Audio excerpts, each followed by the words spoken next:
Welcome to the Globetrottin ADs. This podcast is for you, athletic directors, activity coordinators, coaches, and program associates based in international schools around the world.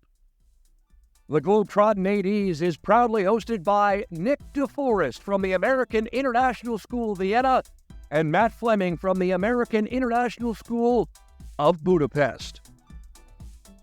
Here they are now, Nick and Matt and the Globetrottin ADs. Hi, everybody. Welcome to the first episode of 2024 for the Globetrottin ADs. It's now January, and we're happy to be heading back into school very soon. Sort of happy. It's been a great break. I've been just back into Hungary now for a couple of days and getting my feet sorted and underneath me again to get ready to get back to work and kick off the new year. How you doing, Nick? Yeah, doing great here. Great break, but I'm definitely looking forward to going back because it's about this time when I'm starting to panic of what do we need to do right away? And, oh man, I haven't paid attention to my emails for weeks. What am I missing? Who's going to come in Monday morning and give me more work to do? So it's kind of like, anxiety a little bit of just wanting to get in there and start, and then I know it's going to be fine, But, of course. Yeah, I'm feeling that a little bit today too. We were just having a chat before we got on the recording, and I managed to not look at my emails for about 2.5 weeks, which was really nice. I just kind of didn't ignore them, and then yesterday I finally opened them up and took a peek. Yeah. Luckily, nothing major that I need to address right away, but a lot of stuff I'm going to have to get to, just start getting organized, getting ready for the new year. But it's fine. It'll all fall into place as it does. Yeah. That's a good thing about the winter vacation is that almost everybody's off at the same time. So, people are, doing their thing with their family and they're not writing emails, or maybe spring break or fall break or whatever. Some schools are still in, or, the schools have a 2-week spring break and we only have one. And I'm like, why isn't no one, why aren't these guys replying to my email? And they're thinking, why is he emailing me? I got a break right now. Yeah. But that's a good thing about winter. Oh, and so good. Like I really feel like what I needed, I got. And the recharging is good. And it's been charging complete, so to speak. Well, I'm off to Dusseldorf on Friday, and we'll do a few things for the pod over there. But we wanted to get one out right away. And with all the awesome conversations we had in Florida for the NIAAA conference, people kept asking and talking about things. What do you do this? How do you do that? What do you think about this? I thought maybe a Q&A type episode with just the two of us would be fun. So we have a lot of questions lined up. Thanks to everyone who sent me a WhatsApp question or gave me one in person back in Florida. And we definitely won't get to all of them today, but we're going to get to a lot, right? Yeah, some great stuff. Very nice to have our colleagues help us out with this and give us some good questions. And I just want to say one more time, it was so good to see everybody there in Orlando and connect with folks and have some awesome PD. Really loved it. The only thing was a little disappointing was the Florida weather. It wasn't quite as good as I was hoping for. A little chillier and windier, but it didn't matter at the end of the day because we were hanging out and having good times with other friends who are ADs internationally and stateside, and catching up, having great conversations, networking, and all around very good conference. Awesome. Well, let's get at it. Q&A.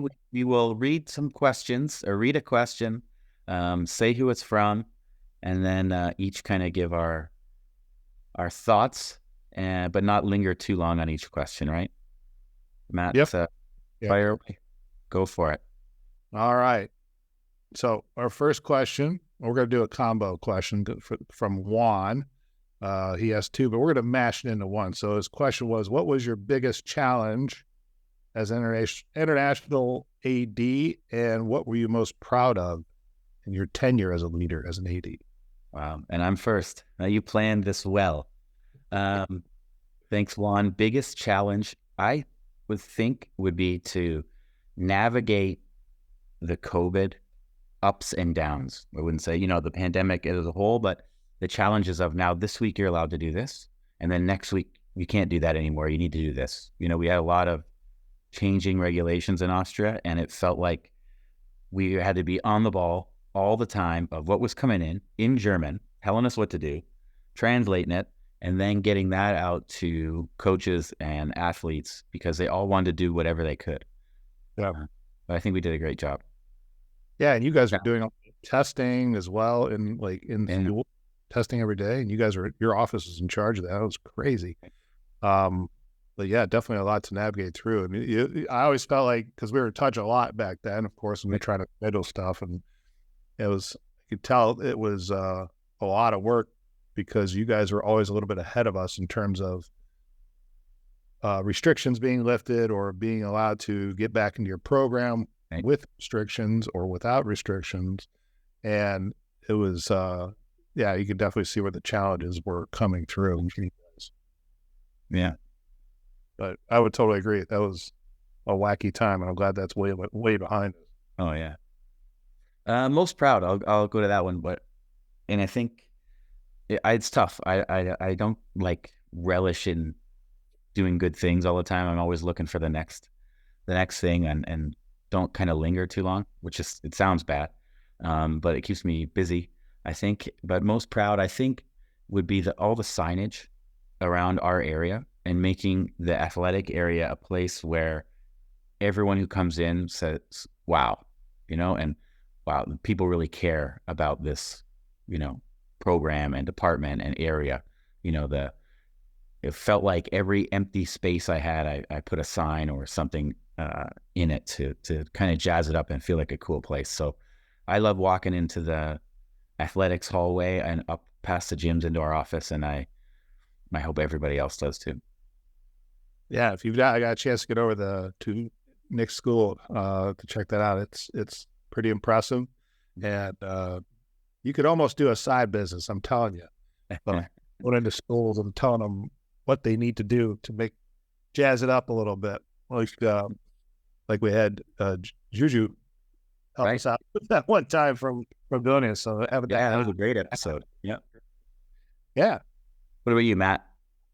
Yeah. So I think, obviously, to piggyback on what you said with the COVID challenges, that was pretty insane. I'm sure everybody's got their own challenges they can discuss if we ask them all the same question. But, for me, looking back after the pandemic, there was some major shifts in how we organize our programs. So I think for me was just thinking most recently was after the COVID times, our SCIS organization kind of broke up and some schools left, and we had to find a way to see if we were going to keep it going. The CISA organization was changing. So for me, it's been league changes and trying to navigate that so that the leagues could still stay stable and finding out how our schools could participate and kind of keep the traditions that were there. And, following the examples of some good leadership from before us with other previous ADs and partner league heads or execs for the groups. So that was a big challenge, trying to figure out, okay, what path we're going to go down, what's going to be best for our school. It was tough. It was some, a little bit of heartache involved, and change isn't always easy for everybody. But I think in the end, it was the right way forward with the decisions we made. We did what was best for our school, and other schools joined us who had the same idea. So I think where we are now with that SCIS league is we're in a good place, and I think it's so far so good. And bringing back the housing, which we've talked about, that's been a big challenge and something we're pretty proud of for sure. So far so good. We just got to keep the momentum going now. Super. That's great. Yeah, the league, the responsibility outside of your own school walls, right? To make sure that the league functions as it should, even for your own benefit. But it's, we're all independent, but then connected. It's not easy. Yeah. All right. Well, thank you, Juan. for getting us off to a good start.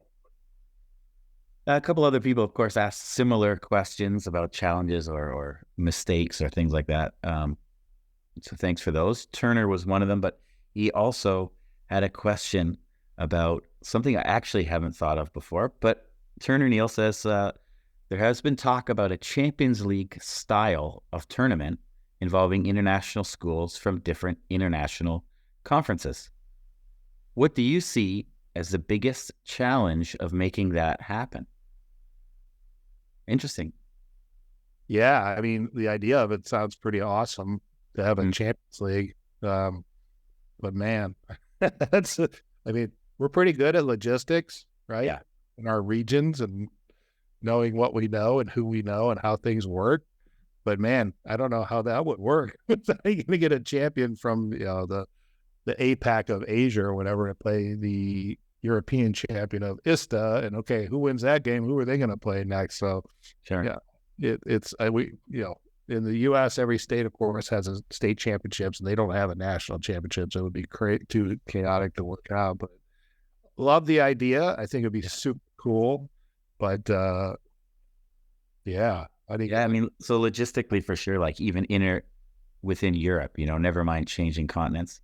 So logistics, of course, but I'll add the, is it appropriate to what we're trying to accomplish with our kids and our teams?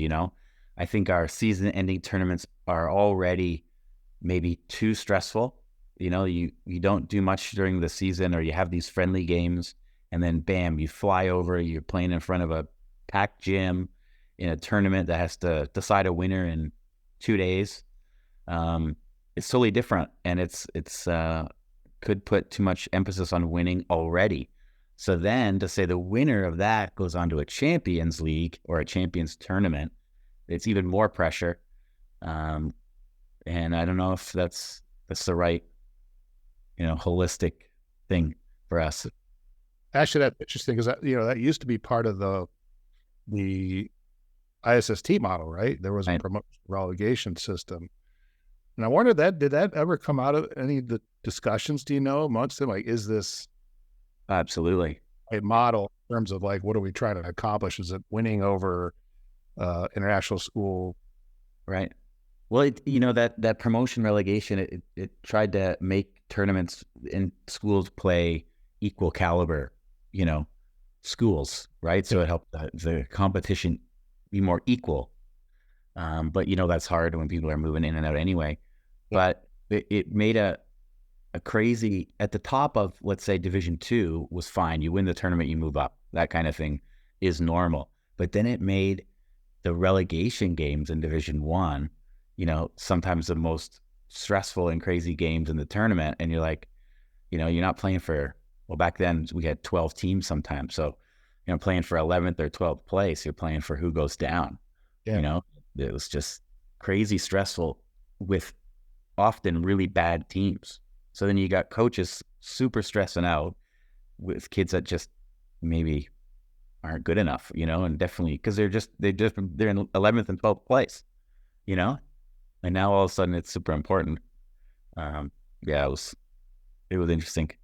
It was an interesting time. I was on the bottom of a lot of tournaments. Yeah, right. And then what do you do if you go back? Like, I guess we're going down to Division 2 or what? I don't know. I've never been a part of that system in our affiliations, but just some kind of interesting analogy. Totally. All right, what do you got next? What'd you pick? Okay. Let's see. Okay. What are the ways that you've seen your role and job change since you started being an AD? I know there's a lot of frustration out there right now. So what is one thing that you think works better than did 5 years ago? And that's from Kelley in Bangkok. Right. All right. Well, I think those two are related. My answers are related. Something that has changed and also what's working well right now. I think child protection, safeguarding, that was a huge change, and just the changing of the way of thought around our tournaments, is what we're doing safe, not just against predators, that side, but just safeguarding, risk management, every little bit. that was a huge change. But I think it's going really well. I think constantly thinking about the safety, like we've put other things. We put up padding in front of a rock wall that's on the side of our soccer field. That's come just by, thinking more about safety for kids. And I think it's working well because I don't think it's over the top. It's not too much of an emphasis yet. It's not all about it. We're not eliminating all risk, at least in Europe. But so, yeah, what's mine? Yeah, that's a great example because, I think when I look back, when I first got into international education 20 some years ago, much different back then in terms of how you would organize things or how things were organized. You'd go to a tournament. Yeah, it wasn't uncommon to go down in the lobby if you're staying in a hotel of kids and there's other teams with their coaches to see a coach drinking a beer in the lobby, teams up in the room or wherever. Sure. Just, which you kind of look at it like, that's odd. I don't know if that should be happening, but there wasn't this whole structure right there now and guidelines and like major emphasis put on the whole, all of our programs with the whole concept of safeguarding. So that way it's been much different than it was when I first got into this business a long time ago. But I think for the better because you're putting safety, of course, and safeguarding at the forefront, which is what should be done anyways. But I don't know. I think it's also part of the, the way international schools operate nowadays versus 10, even 5 years ago. It's like, it's just much different. It's taken the forefront in a lot of schools, and I think probably for the better, almost to the point a little bit ad nauseum. I'm sure a lot of would agree, but you can't dismiss it as something you should shrug off. I mean, our school's gone to the point where we even had hired an outside company to come in and work with us, the John Foundation, which we'll talk more later in future episodes, that are really helping us out with risk assessment and planning for trips and mitigating risk and what to do in circumstances. So I think that part's helpful because especially if you have some new people coming in who haven't really had a lot of experience of being on trips abroad with kids, right, and they're not sure what to do, or maybe they're given a good overview of what should happen. But I think having systems in place and constantly keeping it at the forefront is helpful. Right. It's more than just covering your butt. Yeah. It's more than what you should be done. So yeah, for sure. That's huge. Good answer. That's not what I was thinking, but I totally agree. I think my question or my immediate thought was, for some reason, was our internal systems of data and getting signups and how kids are registered for teams. We use, our internal system is Veracross, which is pretty good. It's taken a long time to figure out how to work it, but I've had good support with my tech folks and a lot of trial and error. But I think we got it now to a system where our registrations are pretty straightforward. How parents pay for trips, I think we've made it a lot easier. There's a lot less back and forth, I think, with parents now when it comes to registering for teams and trips. So that's been helpful, and the automation of it has been pretty good. So that's something that's been pretty significant from now versus what we were saying 5-6 years ago. Yeah, I would share digitalization, right? Share a funny story, quick one that Andy Harrison tells me, that when he first came to Vienna and they had tournaments, he wasn't the AD, he was the head of PE for a couple of years first, that kids would show up, kids from other schools would show up for the tournament or for the exchange weekend. And then after the game, the coaches would be like, all right, who's taking this kid home? Who's taking this kid home? And they would just do like, how's he on the fly? And then, they'd always be like, Coach, I don't have space for 2 more. Yeah, no, just take them. It'll be fine. So, let's get a chuckle at that, because that's not that long ago. No. Yeah. I'm sure Andy would have some good stories to share too, like changes, right? Yeah. All seen them, but man. Yeah. All right. I picked that one. You picked the next one. Okay. All right. So, here's a good one. from Kelley. It just happens to be from Kelley. Good job, Kelley. If you could interview anyone on this podcast, living or deceased, who would you want to interview, and what is one question you would ask them? That's crazy. That's a tough. I always want to have people that are like really relevant to international schools. I wouldn't want to have Michael Jordan on here. I don't know. He couldn't. I mean, that would be amazing. Who would I want? International. Some big international athlete. You know what? Steve Kerr. I guess it would be him. Because he went to, Beirut and he went to Cairo. We've tried to get him on the podcast. Even got his email of his personal assistant. No doing. So I think, that would be mine for sure. A good get, for sure. What about you, Matt? It's funny because sometimes I think about you get that question like sometimes too, like, oh, if you could have dinner with one famous person or something. Right. And for me, as of late, Arnold Schwarzenegger. I don't know why. I just think he'd be super interesting. He's coming from a kind of an international background. Of course, he's now in the U.S., but he's had so much success across so many different platforms. What that has to do with us is ADs. There's a lot of commonalities and similarities, but I don't know. I just find him fascinating. In fact, from Austria, one of my favorite countries, and I view it as a dream day would be able to go skiing with Arnold and go hang out and have some wellness and smoke cigars and talk life. Let's get into it. Not relevant, but very good. Very good. So, if anyone knows either of those two people, let them make that happen somehow. That's a good answer. I think somebody in the bank, right? You got to have somebody in the back of your head all the time, like, gosh, who would you want to target? Or it's more topical for us. I think we come up with an idea or something when I talk about, like, okay, well, who can we get that's pretty good in that area? Yeah, exactly. I agree. Well, that's a good funny one. I think I have a funny answer for this next one. Jason Culler, our Oklahoma boy, asked, what qualifications or credentials do you look for when searching for coaches? You want a minute? I know my answer. The willingness to work, and the time needed to come up to school for practices and games. That's number one. Yeah, for sure. And then, because we've always had it before too. You got people who just can't commit for whatever they want to do it, but they're like, it's not on the right days. I get that too. Or school's too far away. Yeah. It's too far of a commute. It won't work out because of the time.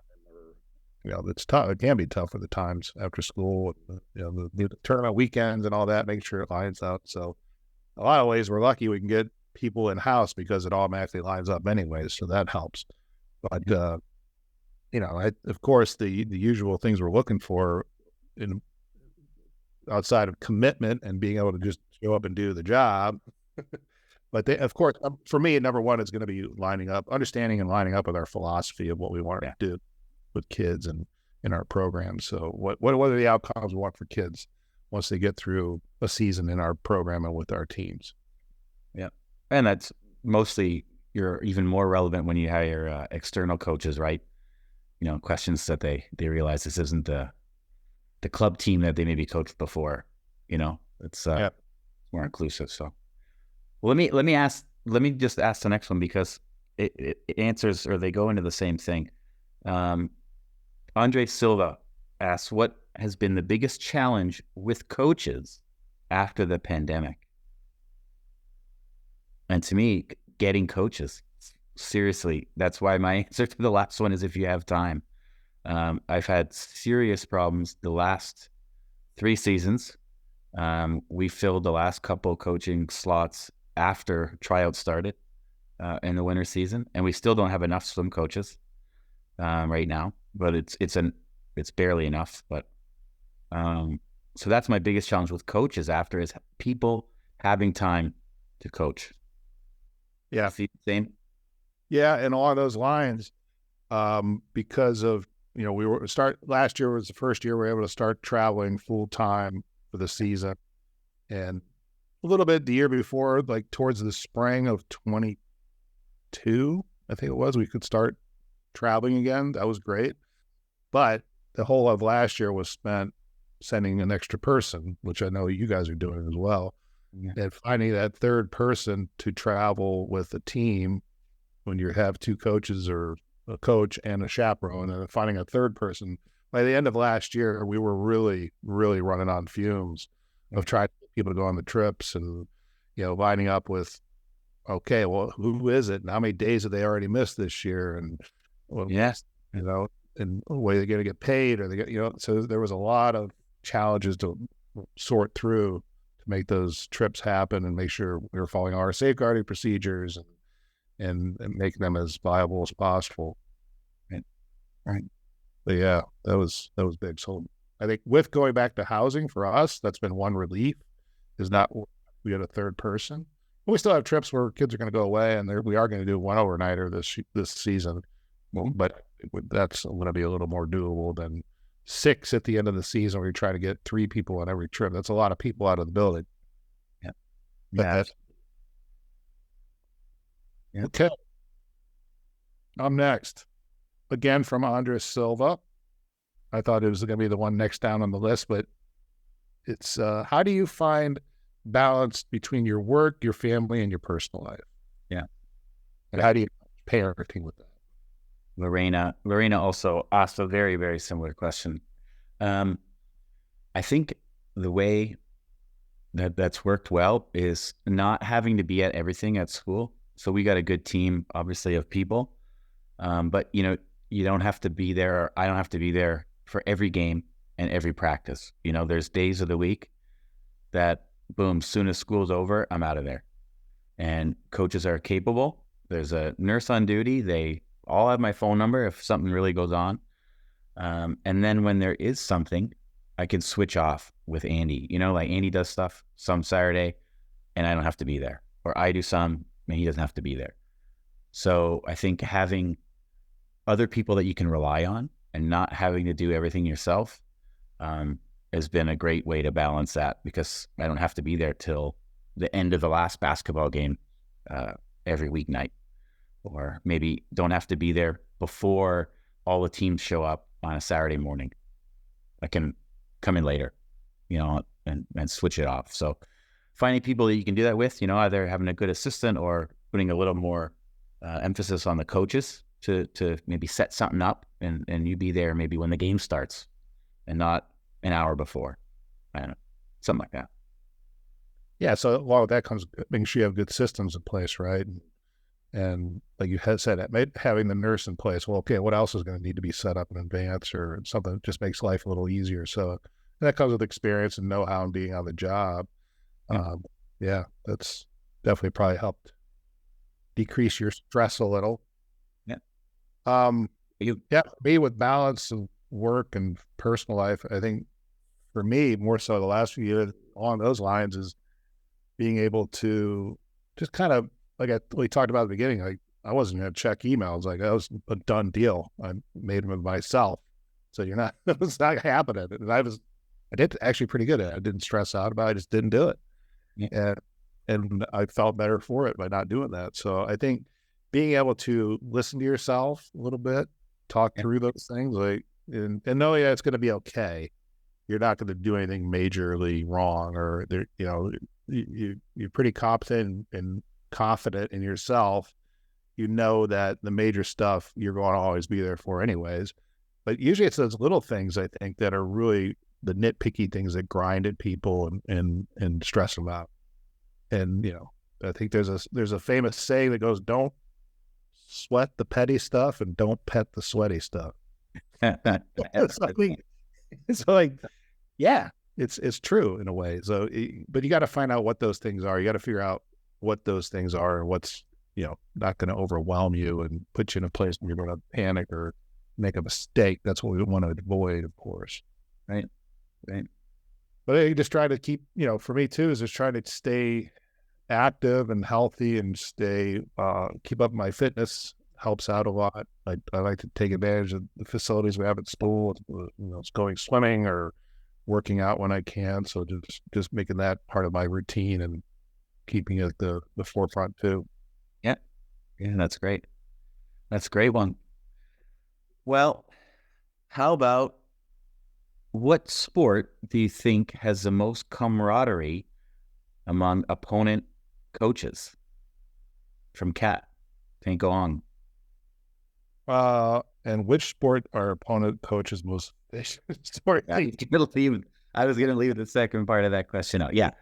But do you notice anything from other schools and in tournaments and things, Matt? No, I think we probably had more of a cohort of folks previously. I mean, now with our new league situation, I think people are getting to know each other a little, but we still have some schools that were part of CISA, but now part of SKIS, like with the old CISA schools like us, Warsaw, Prague, and Bucharest. So some people know each other, right? So it's kind of early days to say who amongst those folks are the most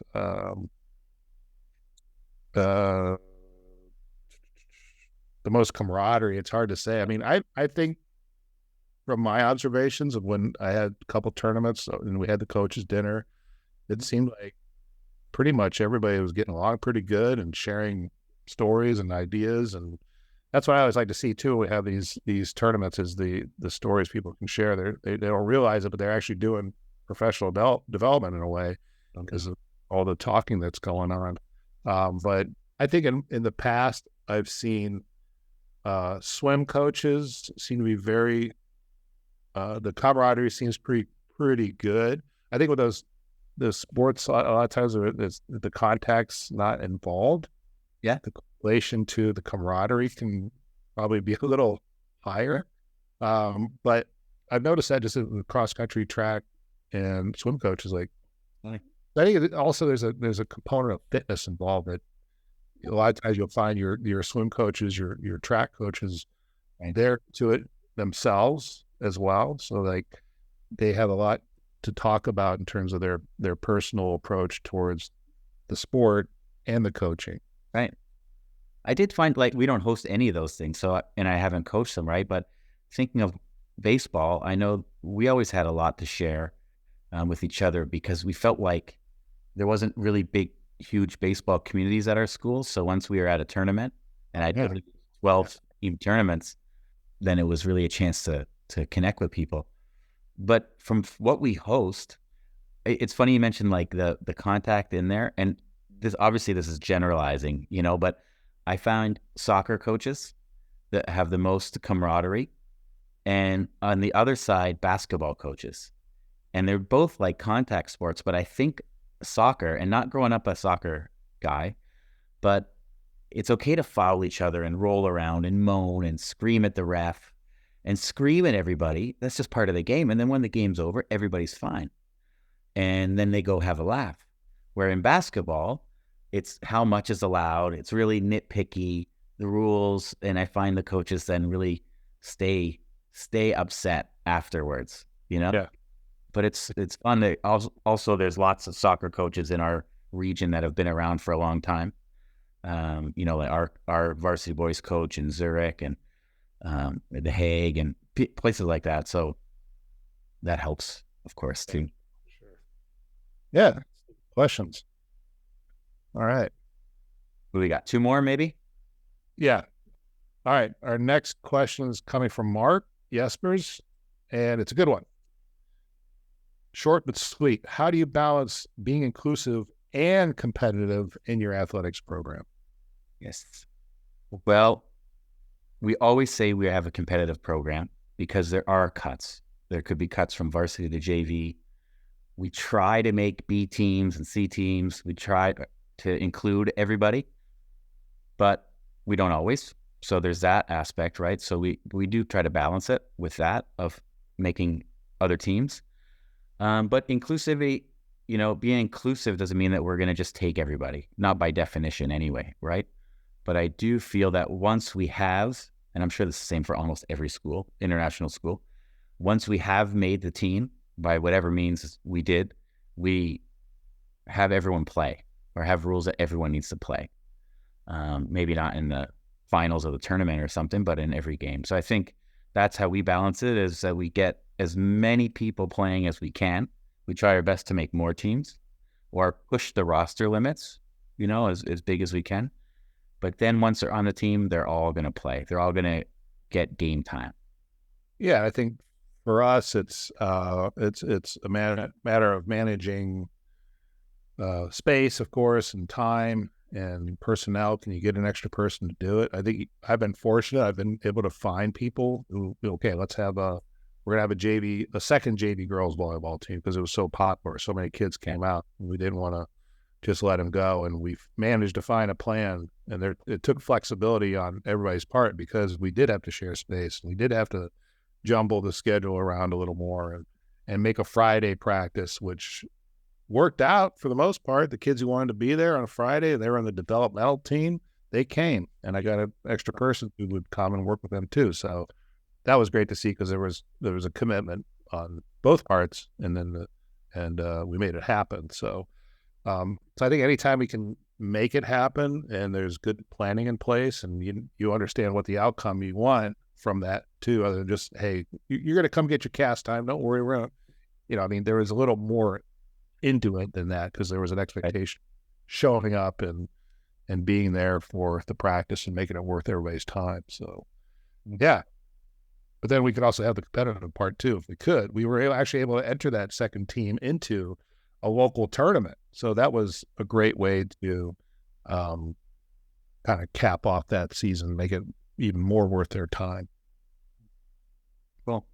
All right, well, I got so many good questions. We're not getting to all of them, but we have a doc here of our Q&A questions, and it was fun, so I think we'll do it again. I mean, Matt, add some of those other ones and make a second episode. But we're going to end with one last question. John Powell, who we got to spend some time with, taught 904 with me in Orlando. Great guy, with the question of all questions to end. What would you put on a taco? That was me. And his wife has a taco business, I think, right?